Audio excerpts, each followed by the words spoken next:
Hello and welcome to Newsworthy Stories with Jacqueline Jimenez. If you're new to the show, what I do is teach people how to identify news stories in their business or nonprofit, then help them get local, national, or international news coverage, as well as produce news stories specifically for social media.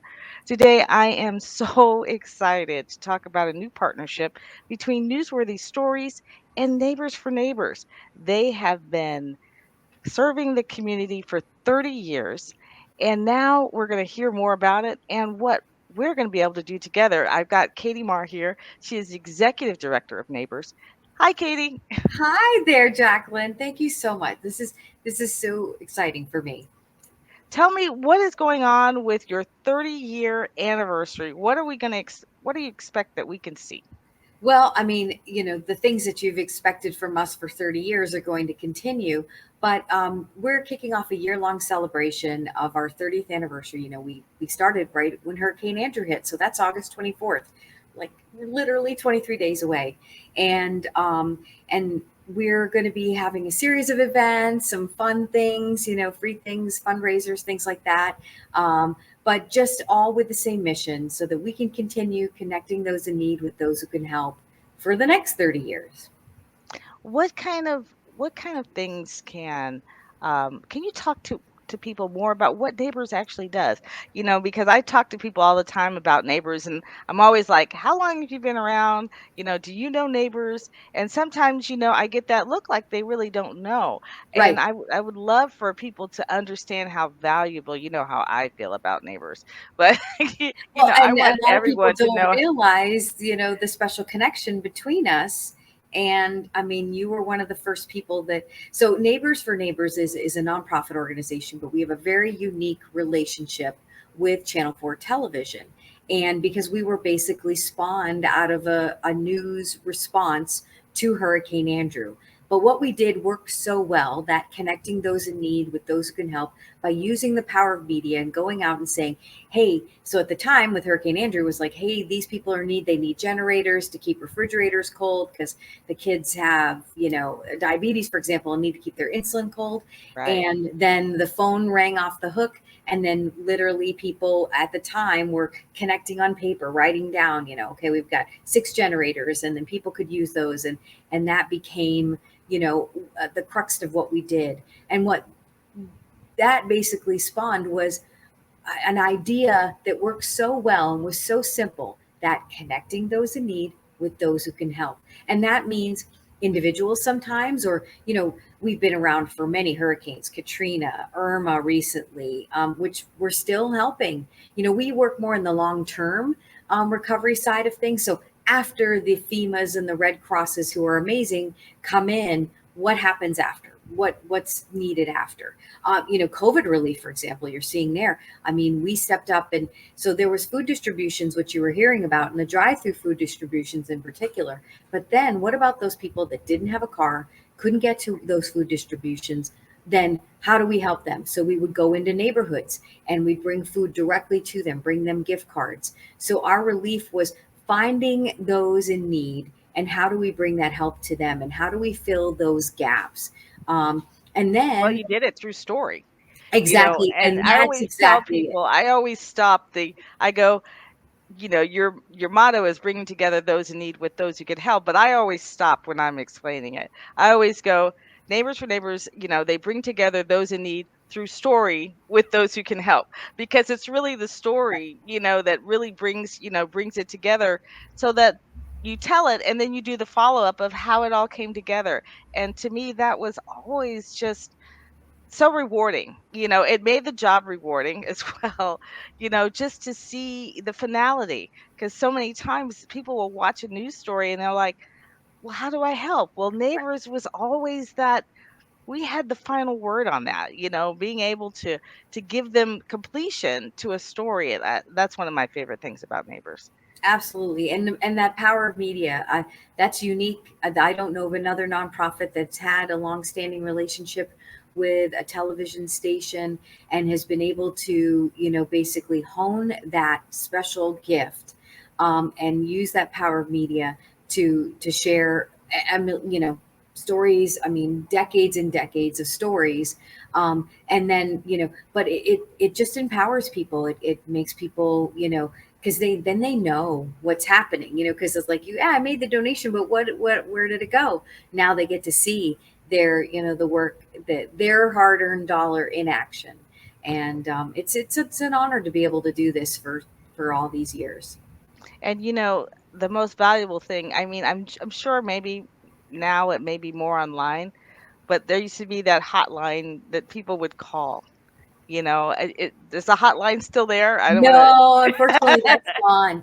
But but now things have changed because we're actually much more connected than that with social media and even on our website, people are able to reach us very easily, and then and then our partners too. And COVID has completely turned everything on its head. Everybody's working remotely, but that actually has expanded the reach as well because it's allowed people to, they save time. They're not driving from place to place. Although today I learned why I work remotely. Uh, and but yeah, so while the phone banks, they were great back in the day, and but that, yeah, fortunately, but that was actually at the time quite the coup because had already been set up for telethon. So Neighbors for Neighbors, it basically took advantage of something that was for something else. And if that hadn't been set up, we wouldn't have had that phone bank because you weren't going to be able to set it up after the storm. It was only Right. because those lines were already in place and ready to go for a telethon that would have been like 6 days later that we were able to utilize that resource. And that's where Neighbors for Neighbors has been successful too, is basically morphing into the newer technology, utilizing, the internet and, what we've gone from a telephone based system to now a web based system, and being there and, who knows, maybe eventually we'll have an app, but Yeah. I'm not saying we're doing that yet. No, I know, but that would be definitely right in line because Yeah. it just makes sense. People can watch, your stories or even the newsletter. I mean, that's Yeah. one of the things that we wanted to talk about today was this. When you called me and you said, "Hey, can we take newsworthy stories and put it on our newsletter?" I was like, "What?" I was so Yeah. excited.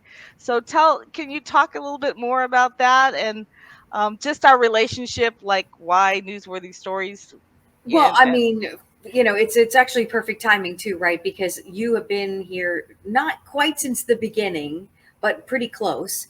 And what you're doing is exactly that, connecting those in needs with those who can help. I mean, it's Neighbors for Neighbors is actually a very small organization. We have a huge impact, but there's really only four of us, so our capacity is limited. And when other people, and the other thing that we know too is some people do it better than us, so why not, partner? And that's what partnership is all about, right? Bringing in everybody who does the best thing and collaborating with them so that we can then be, more successful and share more. And what you do at Newsworthy Stories is so perfect. And our newsletter is a great place to get information. Comes out once a month, so we don't bombard you, and usually on the first Friday of the month, unless that's a holiday or something, and then we wait. And But it's, it's jam packed full of great cool stuff, success stories and people in need, but then also newsworthy stories now. So I'm excited. So that'll be this Friday, the first one coming out. I know I can't tell you. I want to just call Lynn. Lynn Cameron was the director I worked under. Lynn connected us. When I first moved back to South Florida, because I deserted her and moved to California when I fell in love with my husband, and she was like, ah, but she loved us both, so it was good. Yeah. But I had that honor of being like the first news producer for Neighbors, and our news director at the time, I had already been producing the public affairs show with Elliot. Back then, it was called For Sunday Morning, and it was just tying what I did in the community and what I was doing in news, and field producing for Neighbors was the best ever. It just brought it all home for me because I was a freelancer also. And just being able to tell stories that mattered, that really brought people together, that the reporters were like, Oh, they loved to do neighbor stories, and because they were impacting, they knew Neighbors was making an impact. And to this day, that's, had such an impression on me that that's what I do today. I go and look for the stories that I always wanted to fight over in the newsroom. They didn't always cross our paths all the time. So that's what I do. I try and help people generate those stories that news wants, but they're hard to find. They're hard to get, or people just don't realize that news is interested. And Right. so I really, that's my goal is the stories that we were producing or we would, I would be able to produce or generate out of neighbors, Yeah. through that hotline when people would call and say, "Oh, we need this." Um, and so that's what I do today with neighbors, pretty And much. it's so I'm so honored that we can do this again, because it's you know there's definitely no shortage of great people out in the community are doing good and need their their horns tooted, and or may see a story that you've done and go, you know what, I have something to give, I have a way that I can impact the community, I just didn't even know that this was an option. Because that's what it always does, is inspire somebody to go, oh, you know what, I could do that. We've had, for example, restaurants who wanted to make hot meals but just didn't know how to get them where they needed to go, and we have that ability. So that's just an example of go, oh, I can identify a neighborhood for sure, we can go out there and right around dinner time, and then I mean, life changing type of thing, right? Because a lot of people, food shortage is huge, and Still, and still, yeah, and so some people don't know where their next meal's coming from. So to have somebody make a meal for them is invaluable at times. I mean, and because I mean, it affects so much when you don't have what you need. And that's where this is going to be. I'm just so excited to get this started. And this is just the beginning, where we haven't even really launched yet. yeah. And there are so many. I'm a big non because of neighbors. Let me make that perfectly clear because I didn't really know nonprofits that much until I started working with neighbors, and but I have such a connection with them now.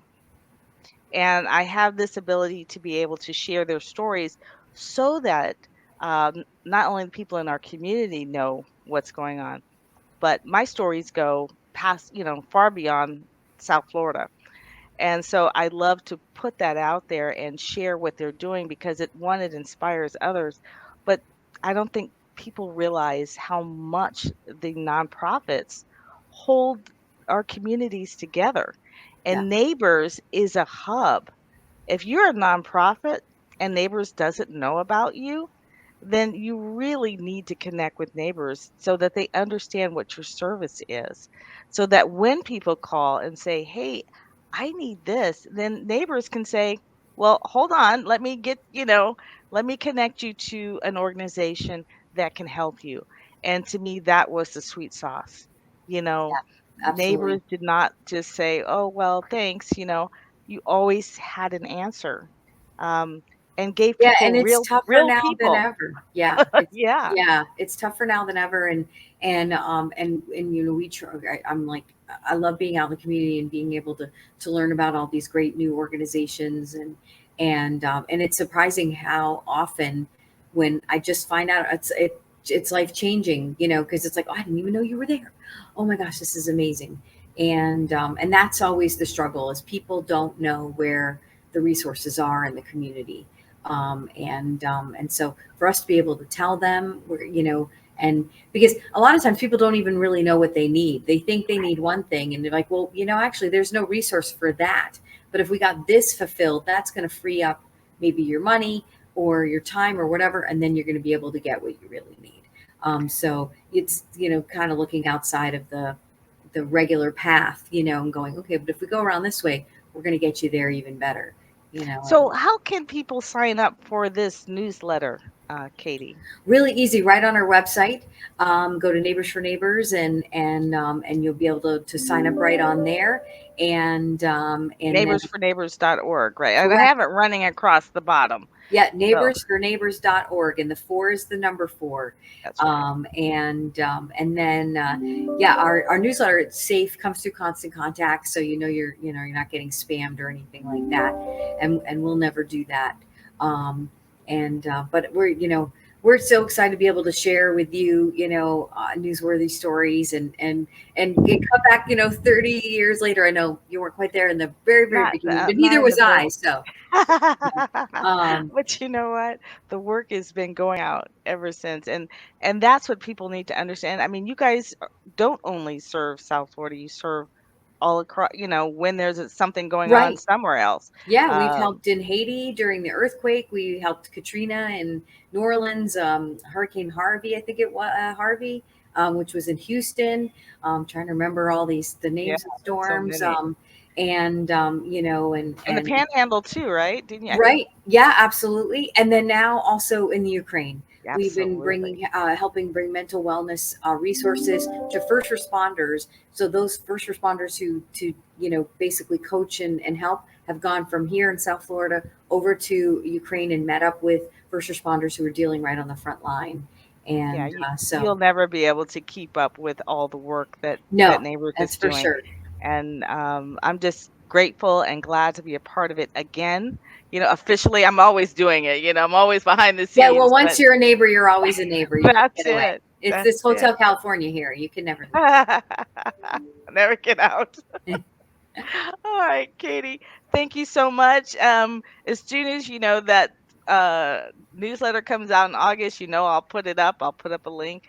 But get on neighborsforneighbors.org and sign up for the newsletter. And let's see what's happening in the community. You'll be so surprised.